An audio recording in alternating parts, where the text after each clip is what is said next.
Para entender a Perú no hay que mirar hacia arriba, hacia las cumbres nevadas. Hay que mirar hacia abajo, hacia las manos de un hombre que en una esquina de Cusco o en un callejón de Lima todavía acaricia la materia como si fuera un ser vivo. Perú no es un país, es un palincesto. Una hoja de papel donde se ha escrito, borrado y vuelto a escribir tantas veces que el presente es solo una transparencia de lo que ocurrió hace 1000 años. Si quieres saber cómo se siente este país, tienes que despertar en una casa de adobe cuando la garúa, esa neblina espesa y gris que Lima hereda del mar, todavía no se ha levantado.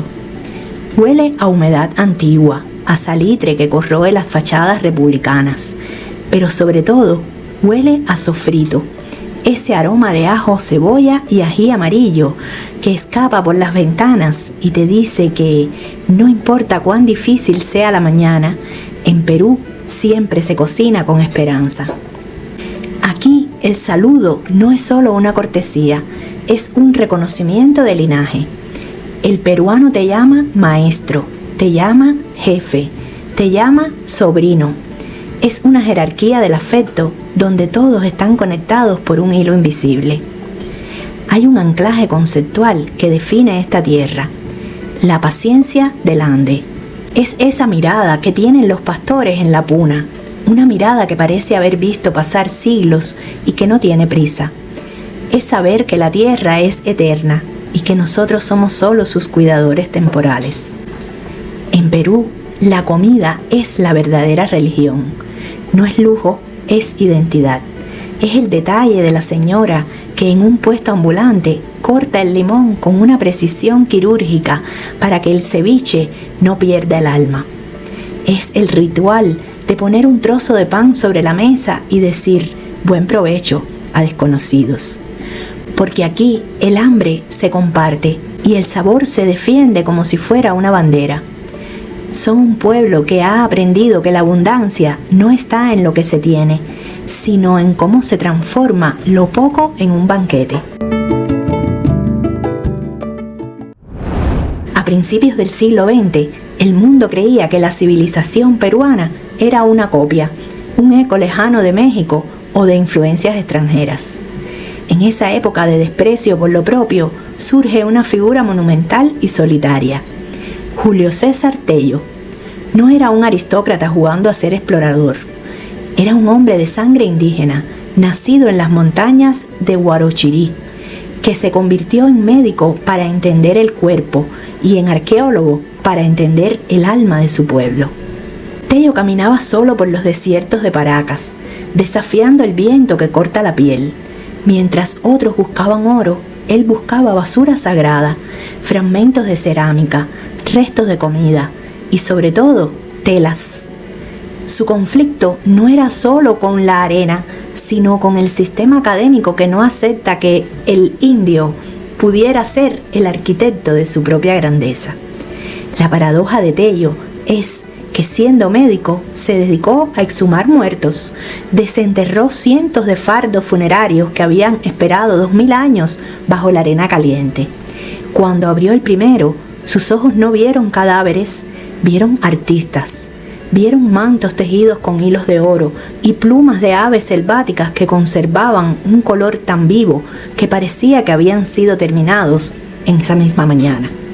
Tello demostró que Perú era el centro de su propio universo, que el ingenio de Chavín y la delicadeza de Paracas habían nacido aquí, de la relación terca entre el hombre y su territorio. Murió defendiendo las huacas, esos montículos de barro que la ciudad moderna quería aplastar, recordándonos que un país que ignora sus ruinas es un país que vive en el vacío. Pero el legado de Tello no se quedó en las vitrinas de un museo. El hilo que él encontró en las tumbas de Paracas no se ha cortado. Sigue vibrando hoy, a miles de metros de altura, donde la modernidad todavía no sabe cómo entrar, porque el pasado tiene las puertas cerradas con una llave de lana. Hablemos de Victoriano. Victoriano no sabe quién fue Tello, pero practica su ciencia todos los años en un lugar donde el abismo manda. Estamos en Canas, a orillas del río Apurimac. Aquí, cada mes de junio, ocurre un milagro de ingeniería que desafía las leyes de la física y del tiempo. La renovación del puente Queshuachaca. No hay acero, no hay cables de alta tensión, hay cuya, una fibra de ichu, una paja brava que crece en las alturas. Victoriano y su comunidad se reúnen bajo el sol que muerde. Las mujeres trenzan las cuerdas pequeñas en sus faldas, caminando mientras sus dedos se vuelven callosos por el roce del pasto seco. Los hombres trenzan esas cuerdas en cables más gruesos, tan gruesos como el torso de un niño. El dilema de Victoriano es ético. El puente viejo está ahí todavía, aguanta. Pero la tradición dice que debe caer al río. Cortan las amarras antiguas y el viejo puente se precipita al vacío. Por un momento, las dos orillas están separadas.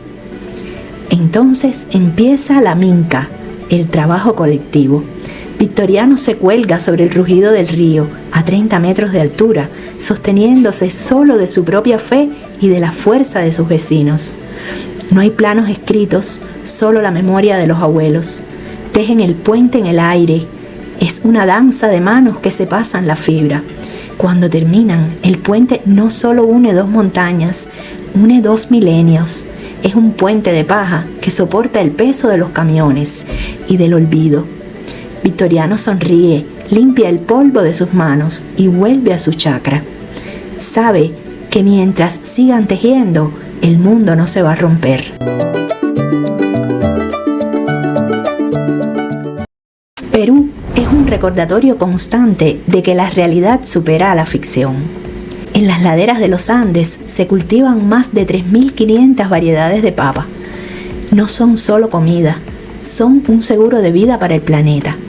Hay papas que crecen donde nada más vive, papas que curan y papas que parecen joyas de colores.